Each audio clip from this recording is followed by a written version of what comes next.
Hey guys, हर हर महादेव। नागेश्वर ज्योतिर्लिंग के दर्शन करने के बाद हम पहुंच चुके हैं गोमती घाट पर। मंदिर के ठीक पीछे गोमती नदी बहती है, जहां की 56 सीढ़ियां चढ़कर मंदिर में जाना होता है। शाम को नदी के किनारे आरती का अनुभव जो है बहुत ही सुकून भरा होता है।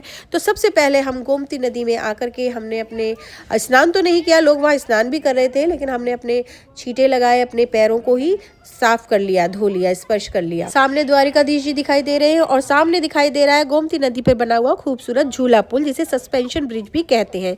यहाँ से मंदिर और समुद्र का नज़ारा बहुत शानदार दिखाई देता है। फोटोग्राफी के लिए सबसे अच्छी जगह है। और आप देख सकते हैं सामने द्वारिकाधीश जी दिखाई दे रहे हैं। आप देखिए मंदिर की पताका लहर रही है वहाँ पर। यह वो स्थान है जहां पर गोमती नदी अरब सागर से मिलती है। संगम दृश्य का अद्भुत नज़ारा होता है। नीले समुद्र और शांत नदी के मिलन को कैमरे में कैद करने के लिए सबसे बेहतरीन जगह है। गोमती नदी का शाम का समय जो है बहुत देखने लायक होता है, और सूरज जब समुद्र में डूबता है तो गोमती का पानी सुनहरा चमकने लगता है। घाट पर बैठकर ठंडी समुद्री हवाओं के बीच सूर्यास्त देखना बहुत ही अच्छा लगता है। और नदी के साफ पानी में आप देख सकते हैं तैरती अनगिनत मछलियां प्राकृतिक सुंदरता में चार चांद लगा रही हैं, और श्रद्धालु उन मछलियों को आटा खिलाते हैं, जो देखने में बहुत ही जीवंत दिखाई देता है। गोमती के किनारे बने घाटों की प्राचीन बनावट और पत्थर की नक्काशी सदियों पुरानी इतिहास को दर्शाती है।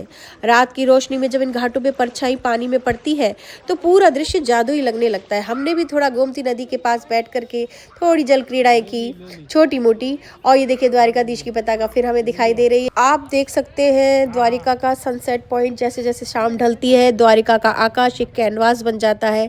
सनसेट पॉइंट पे खड़े होकर के आप अनंत अरब सागर को देखते हैं तो ऐसा लगता है मानो समय ठहर सा गया है। दूर क्षितिज पर जब सूरज धीरे धीरे नीले नीले पानी में समाने लगता है तो आसमान केसरिया, गुलाबी और सुनहरे रंगों से भर जाता है।